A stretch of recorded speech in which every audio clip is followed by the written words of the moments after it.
नमस्कार, स्वागत है आपका खबर झारखंड में। आपके साथ मैं हूं अभिषेक कात्यायन।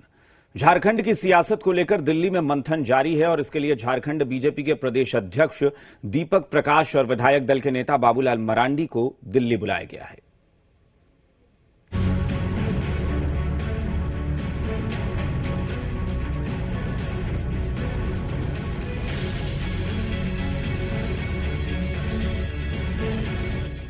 बीजेपी आलाकमान ने पार्टी के प्रदेश अध्यक्ष दीपक प्रकाश और विधायक दल के नेता बाबूलाल मरांडी को दिल्ली बुलाया है।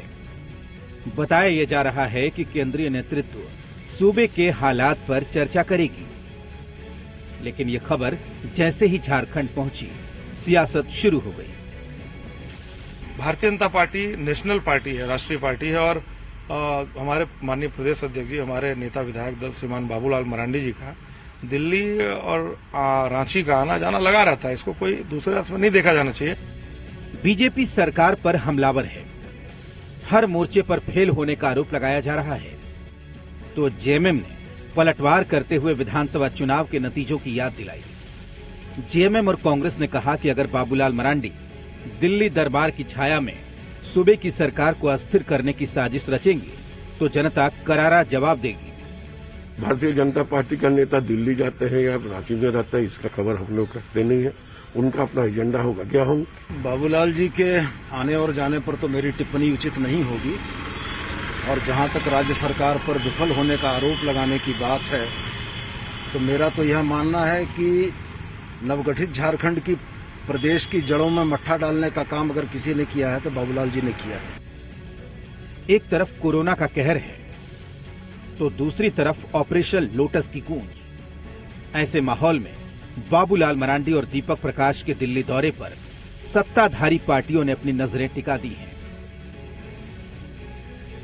कुमार चंदन, जी मीडिया, रांची। देवघर जमीन रजिस्ट्री मामले में निशिकांत दुबे पर हुई एफआईआर के बाद झारखंड में जमीन की सियासत तेज हो गई है और बीजेपी के एक प्रतिनिधिमंडल ने राज्यपाल को पत्र लिखकर मामले में दखल देने की मांग की है। गोड्डा सांसद निशिकांत दुबे पर देवघर में हुए एफआईआर के बाद झारखंड भाजपा ने राज्य सरकार के खिलाफ मोर्चा खोल दिया है। झारखंड बीजेपी के प्रदेश महामंत्री प्रदीप वर्मा और बोकारो विधायक विरंची नारायण ने राज्यपाल को पत्र लिखकर मामले में हस्तक्षेप की मांग की है। तो वहीं गोड्डा सांसद निशिकांत दुबे ने मामले में कहा है कि मेरे और मेरे परिवार के नाम से झारखंड में एक ही जमीन और मकान है, जिस पर मेरा कब्जा आज तक नहीं है, जबकि एक और एफआईआर मेरे ऊपर किया गया है। षड्यंत्र पूर्वक उनकी छवि को धूमिल करने का प्रयास किया जा रहा है। भारतीय जनता पार्टी उसकी कड़ी निंदा करती है। एक जमीन के खरीद बिक्री को लेकर के जिस प्रकार उनकी छवि को धूमिल करने का प्रयास किया जा रहा है, वो अत्यंत निंदनीय है। भारतीय जनता पार्टी के प्रदेश अध्यक्ष झारखंड में मेरे और मेरे पूरे परिवार के नाम से यही एक जमीन है, मकान है, जिस पर कि मेरा आज तक कब्जा नहीं है और मेरे ऊपर जबरदस्ती एक केस किया गया, फिर दोबारा एक केस है। मैं सारे अधिकारियों को चैलेंज करता हूं कि जो भी करना है करिए। सांसद निशिकांत दुबे के मामले को लेकर बीजेपी के प्रतिनिधिमंडल द्वारा राज्यपाल को पत्र लिखकर हस्तक्षेप की मांग करने और राज्य सरकार पर निशाना साधने पर हेमंत सरकार के मंत्री बादल पत्रलेख ने निशाना साधते हुए कहा कि बीजेपी के लोग सांसद के काफिले को सजाने में जुटे हैं। इधर इस मामले पर जेएमएम प्रवक्ता मनोज पांडे ने सवाल किया है कि आखिर बीजेपी को इतनी घबराहट क्यों है। जब सरकार बदल गई है, उनको लगा कि मेरी रुतबा Y+ सुरक्षा की जा सकती है, तो ये नया नमूना पेश किया है कि कैसे उसको हम बहाल रखें, और उसी के लिए पार्टी ये कवायद कर रही है नेता के काफिले को सजाने की।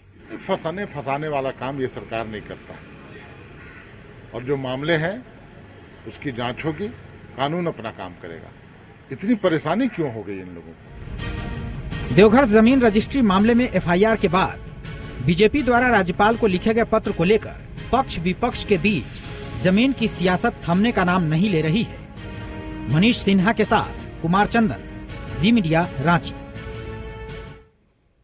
झारखंड के मुख्यमंत्री हेमंत सोरेन को धमकी भरा मेल भेजा गया है। मेल में उन्हें जान से मारने की धमकी दी गई है। इस मामले में जांच टीम का गठन कर दिया गया है। साथ ही सीआईडी ने केस अपने हाथ में ले लिया है और पुलिस प्रशासन में खलबली मची है। किसने दी हेमंत सोरेन को धमकी? धमकी भरा मेल भेजने का मकसद क्या? झारखंड के मुख्यमंत्री हेमंत सोरेन को एक नहीं 2 धमकी भरे मेल भेजे गए। 6 जुलाई को यह मेल भेजा गया है जिसमें लिखा है, सीएम को परिवार सहित जान से मारने की धमकी। धर्म विशेष के खिलाफ काम करने का लगाया आरोप। सीएम के लिए आपत्तिजनक शब्दों का इस्तेमाल, किसी नजदीकी द्वारा मारे जाने की धमकी। साइबर एक्सपर्ट बताते हैं कि मेल भेजने में प्रोटॉन और टूटा नेट की जिस तकनीक का इस्तेमाल हुआ है, उसके बाद मेल भेजने वालों तक पहुंचना आसान नहीं होगा। सर्वर भी जर्मनी और स्विट्जरलैंड का बताया जा रहा है।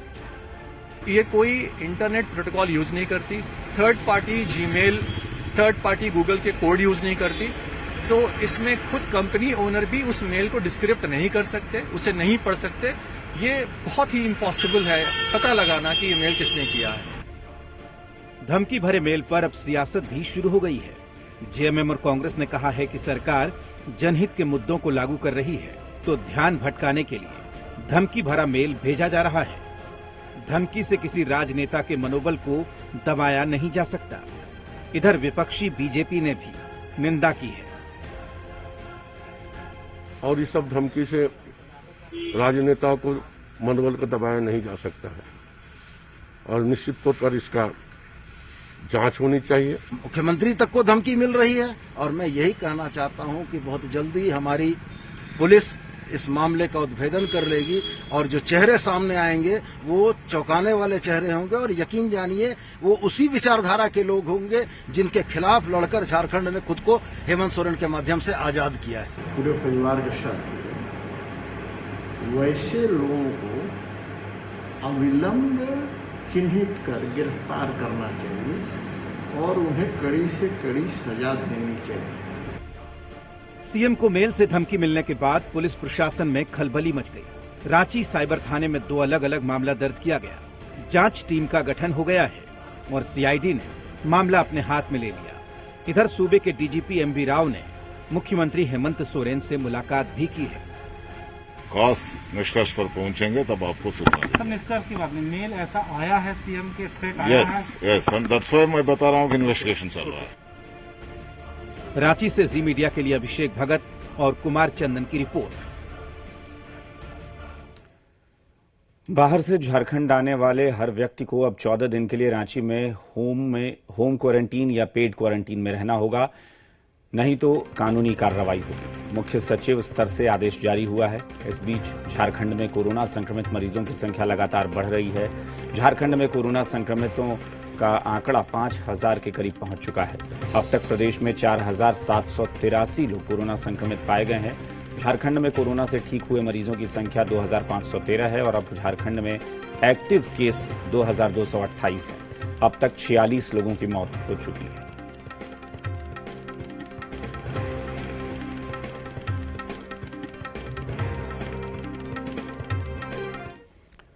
राजधानी रांची में भी कोरोना के संक्रमितों की संख्या लगातार बढ़ रही है। उसके बाद जिला प्रशासन और रांची सिविल सर्जन कार्यालय हरकत में आया है।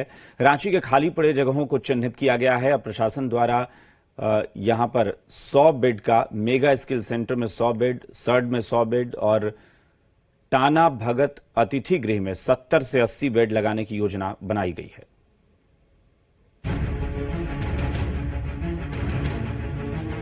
झारखंड में कोरोना वायरस के बढ़ते संक्रमण के बीच लगातार कोविड-19 अस्पतालों में बेड की समस्या की बातें सामने आती रही हैं। ऐसे में प्रशासन ने रांची के सर्ड, मेगा स्किल सेंटर और टाना भगत अतिथि गृह को कोविड-19 हॉस्पिटल के रूप में तब्दील करने का निर्णय लिया है। एसिम्प्टोमेटिक संक्रमित मरीजों को नए अस्पतालों में रखने की व्यवस्था की जाएगी। रांची के सिविल सर्जन डॉक्टर विजय बिहारी प्रसाद ने कहा कि जिस तरीके से सदर अस्पताल में संदिग्धों की जांच कराने की भीड़ बढ़ी है, ऐसे में खेलगांव में एक नया जांच केंद्र भी शुरू किया जाएगा। एम्स के बाद और भी अस्पताल हैं। सीरियस केसेस के लिए मेरे पास 12 अस्पताल हैं। एसिम्प्टोमेटिक केसेस के लिए डिस्ट्रिक्ट एडमिनिस्ट्रेशन की तरफ से सालदाव नगर को बनाया गया है, जिसमें कि काफ़ी मरीज अभी है, कभी हमको लगता है कि ऑलमोस्ट 60% है।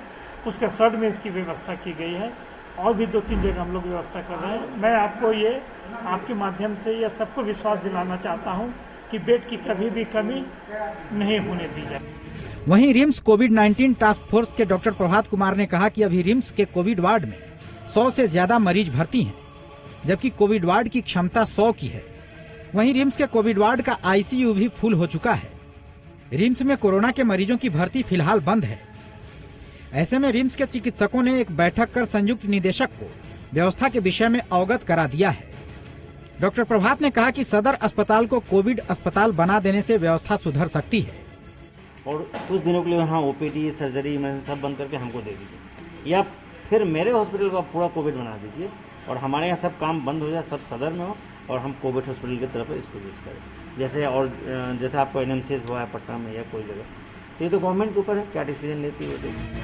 जाहिर है सूबे में कोरोना वायरस के बढ़ते संक्रमण के बीच एसिम्टोमेटिक संक्रमित के लिए बनाए जाने वाले कोविड केयर हॉस्पिटल से संक्रमित मरीजों को लाभ मिलेगा। प्रशासन अन्य खाली जगह को भी खोजकर चिन्हित करेगा ताकि जरूरत के हिसाब से उस जगह को कोविड-19 अस्पताल में तब्दील किया जा सके। सौरभ शुक्ला, जी मीडिया, रांची। कोरोना संक्रमण के खिलाफ लड़ाई में रेलवे भी बढ़ चढ़कर सहयोग कर रहा है। रेलवे का ये आइसोलेशन वार्ड 2 महीने से बनकर तैयार है। इस कोविड ट्रेन में 60 बोगी में 480 बेड बनकर तैयार हैं। झारखंड सरकार अब इस कोविड ट्रेन को लेने की तैयारी में है। उस तरह के इंस्ट्रक्शंस हमारे कर्टन्स लगाने के थे, ट्रांसपेरेंट कर्टन लगाने का था, टॉयलेट्स को रेडी करना था और उसके बाद एक वहाँ पर नहाने की भी सुविधा देनी थी। ये सब तमाम तरह की जो चीज़ें हैं वो लगाई गई हैं वहाँ पर। बॉटल होल्डर्स की जैसे ज़रूरत पड़ेगी उस हिसाब से तमाम तरह की चीज़ें लगाई गई हैं और फिलहाल इनको रांची और जो मुरी स्टेशन है वहाँ पर इंगित किया गया है, ज़रूरत पड़ने के हिसाब से उनको रखा जाएगा। दुमका में कोरोना वायरस का कहर देखने को मिल रहा है। आए दिन शहर के अंदर कोरोना के मामले सामने आ रहे हैं, लेकिन इसके बावजूद लोग सतर्क नहीं हैं। सरकार के द्वारा लॉकडाउन में दिए गए छूट का लोग पालन करते नहीं दिख रहे और न ही सोशल डिस्टेंसिंग का पालन कर रहे हैं। अधिकतर लोग बिना मास्क के शहर में भीड़ लगाकर खड़े हो रहे हैं। दुमका की उपायुक्त राजेश्वरी बी ने कोरोना के लगातार बढ़ते प्रभाव को लेकर कहा कि कई लोग अन्य जगहों से दुमका में वापस आ रहे हैं। इनमें यह देखा जा रहा है कि उसमें अधिकतर लोग कोरोना पॉजिटिव हैं। यदि कोई भी व्यक्ति अन्य राज्य और जिले से दुमका आ रहा है, प्रवेश कर रहा है, तो सबसे पहले डीएमसीएच में जांच करवाए। कम से कम लोग संपर्क में आए और काम तो देखिए थाना का जो है चलना है, लॉ एंड ऑर्डर आपको मेंटेन करना है, पीस मेंटेन करना है, तो थाना जो है कि वो कारगर तो रहेगा ही। इसके लिए जो है कि अलग से एक व्यवस्था बनाई गई है। सोशल मीडिया में भी आप जो है कि थाना प्रभारी को बता सकते हैं, ऑनलाइन एफआईआर रजिस्टर कर सकते हैं और साथ साथ कोई एप्लीकेशन होगा तो ड्रॉप बॉक्स में डाल सकते हैं। पाकुड़ में लगातार कोरोना संक्रमित मरीजों की संख्या बढ़ रही है। बावजूद इसके क्वारंटीन सेंटर में लापरवाही बरती जा रही है। आईटीआई कॉलेज भवन की एक तस्वीर वायरल हो रही है, जिसमें क्वारंटीन सेंटर में चारों तरफ गंदगी फैली है। शौचालय, बाथरूम हद से ज्यादा गंदे हैं और लोग फर्श पर पड़े हैं, जो कोरोना के साथ साथ कई और तरह की बीमारी को आमंत्रण दे रहा है।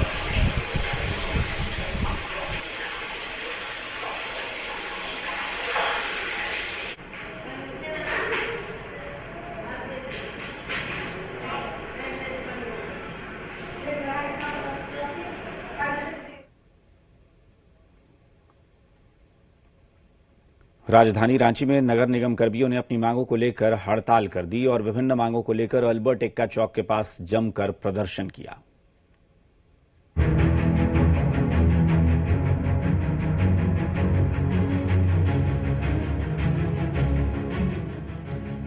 नगर निगम के सफाई कर्मियों ने अपनी मांगों के समर्थन में आज जमकर विरोध प्रदर्शन किया। निगम के कर्मचारियों की मांग है कि संक्रमण काल के दौरान लगातार काम करने के बावजूद भी उनकी सैलरी का भुगतान समय पर नहीं हो रहा है। साथ ही संक्रमण से बचाव के लिए ग्लव्स, सैनिटाइजर और अन्य सुविधाओं की भी भारी कमी है। साल में पैसा भी नहीं मिलता है, हम लोग का पीएफ कट रहा है, वो भी पता नहीं चलता है कितना कट रहा है कितना नहीं कट रहा है। 6,000 में हम लोग को गुजारा है, महंगा तो बढ़ते जा रहा है। हाँ सर, हम लोग 6 से 2 बजे तक काम करते हैं सर। हाँ, तो हम लोग को फिर कभी नाली में कभी हम लोग सेफ्टी नहीं मिलता है। अभी जो कोरोना का चक्कर में हम लोग को ना ये सैनिटाइजर मिल रहा है, ना ग्लास मिल रहा है। हम लोग ऐसे कैसे काम करेगा? हम लोग को बस्ती में घुसने नहीं देता है। पिछले बार मैडम लॉकडाउन के दौरान हम लोग को 2000 बढ़ा के दी थी। अब हुआ कि क्या की ना वो 2000 काट दी हम लोग का। अब बोल रही है कि नहीं, अब 6000 में ही काम करना है। तो कोरोना के दौरान हम लोग 6000 में कैसे गुजारा करेंगे?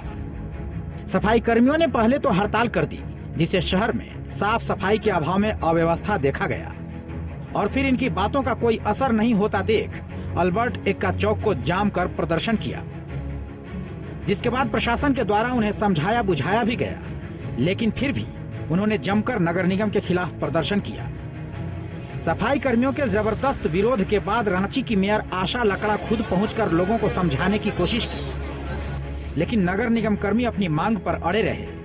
सफाई कर्मी कोरोना काल में दिए जा रहे प्रोत्साहन राशि को और आगे बढ़ाने के साथ ही सैलरी में बढ़ोतरी की अपनी मांग पर अड़े रहे।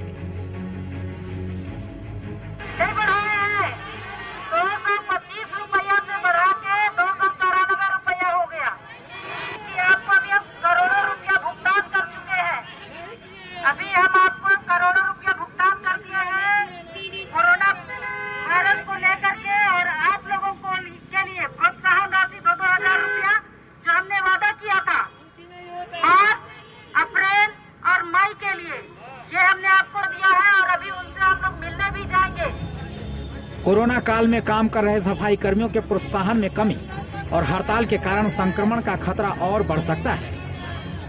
ऐसे में जरूरी है कि निगम प्रशासन इनकी मांगों को गंभीरता से ले, जिससे कि कोरोना के खिलाफ लड़ाई में कोई कमी न रह जाए। सौरभ, जी मीडिया, रांची। गिरिडीह के गांवा थाना क्षेत्र के डडकोल गांव में जमीन विवाद को लेकर दो पक्षों के बीच खूनी संघर्ष हो गया। देखते ही देखते दोनों पक्षों के लोग हथियार से लैस होकर मौके पर पहुंच गए।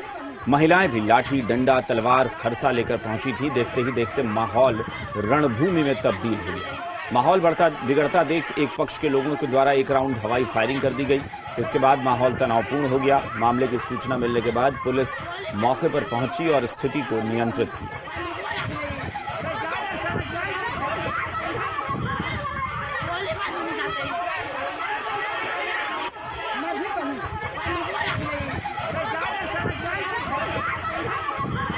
सुबह से नहीं जाने के बाद सुरेंद्र एकाएक 1 बजे वो नदी क्रॉस करने के बाद नदी क्रॉस हल्का सा ऊपर चढ़ता बाग के किनारे, उसी टाइम मसूदन मंडल और मदन मंडल और सुमन और कमलेश साहब और मदन साहब टोटल वो सब परिवार मिलकर और जाकर नदी के साइड में उसको छेक लिया।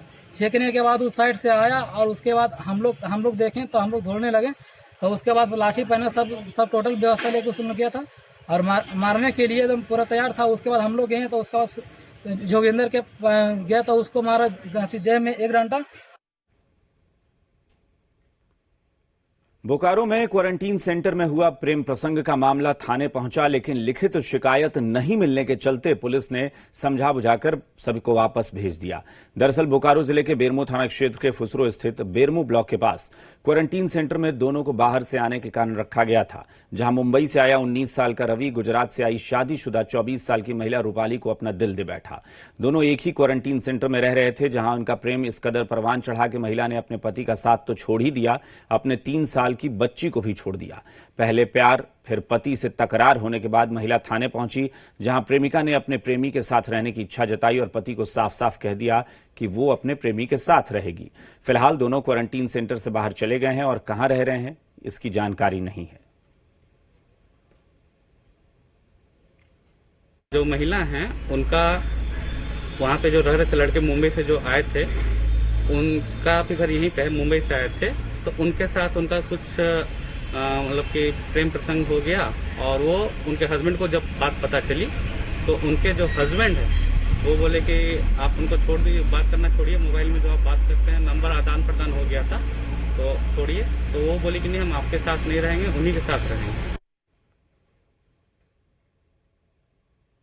रांची में झारखंड एकेडमिक काउंसिल के 12वीं का परिणाम घोषित हो गया। शिक्षा मंत्री जगन्नाथ महतो ने झारखंड एकेडमिक काउंसिल पहुंचकर रिजल्ट जारी किया। इस मौके पर झारखंड एकेडमिक काउंसिल के अध्यक्ष अरविंद प्रसाद सिंह भी मौजूद रहे।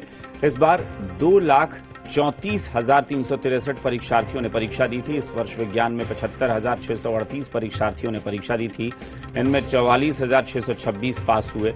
वाणिज्य संकाय में 28,130 परीक्षार्थियों ने परीक्षा दी थी, जिसमें 21,765 परीक्षार्थी पास हुए। कला संकाय में 1,27,532 परीक्षार्थी शामिल हुए थे। इनमें 1,05,256 परीक्षार्थी पास हुए। मौके पर शिक्षा मंत्री जगन्नाथ महतो ने कहा कि इस सरकार में सभी को पढ़ाने का काम किया जाएगा। उन्होंने कहा कि शिक्षकों को कंपटीशन की भावना के साथ काम करना चाहिए। राज्य की शिक्षा व्यवस्था निजी स्कूल से कम नहीं है। दिन प्रतिदिन राज्य का रिजल्ट बेहतर हुआ है। पूरे राज्य के शिक्षक सभी छात्र छात्राओं को बधाई देता हूं कि दिन प्रतिदिन रिजल्ट अच्छा कर रहा है। हमारी सोच है कि अच्छा हो। हम अगले दिन भी मैट्रिक के परीक्षा में भी बोले थे, आज भी बोल रहे हैं कि झारखंड के निश्चित तौर पर सभी का सहयोग रहेगा तो बेहतर करने का काम करेगा।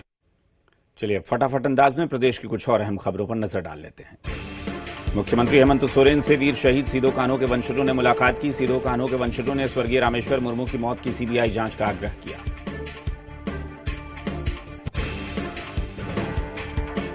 धनबाद में बालू घाटों पर अवैध वसूली को लेकर सरकारी भवन निर्माण में काफी दिक्कतें आ रही हैं। बालू घाटों पर 500 चालान के लिए स्टॉक वेंडर 2,000 से 2,500 रुपए की मांग कर रहे हैं।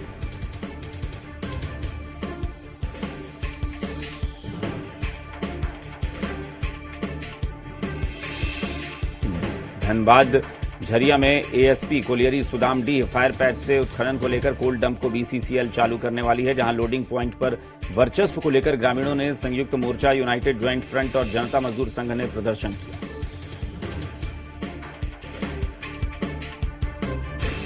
जामताड़ा वीडियो अमृता प्रियंका एक्का के खिलाफ पंचायत प्रतिनिधियों ने मोर्चा खोल दिया है। जामताड़ा प्रमुख पार्वती सोरेन और उप प्रमुख असित मंडल ने वीडियो पर अभद्र व्यवहार का आरोप लगाया है, मनमाने रवैये का आरोप लगाया है। पाकुड़ में जिला टास्क फोर्स की टीम ने खनन माफिया के खिलाफ कार्रवाई की और पत्थर, चिप्स और बालू लदे कई वाहनों को जब्त किया। पलामू मेदिनीनगर थाने में एक पुलिसकर्मी कोरोना पॉजिटिव पाया गया है, जिसके बाद थाने को सील कर दिया गया है। पाकुड़ के शहरकोल में पाकुड़ हिरणपुर मुख्य पथ पर कार की चपेट में आने से शख्स की मौके पर मौत हो गई, जबकि कार सवार 2 लोग घायल हो गए। बोकारो में कोरोना के बढ़ते मामले को देखते हुए चास नगर निगम के सभी अधिकारियों और कर्मियों की एक बैठक हुई। जामताड़ा के चितरंजन जीएसटी गेट पर एक ऑक्शन बिडर बलराम सिंह की गोली मारकर हत्या कर दी गई। हादसे के बाद हमलावरों की तलाश में पुलिस जुटी है। इन्हीं खबरों के साथ इस बुलेटिन में फिलहाल इतना ही। नमस्कार।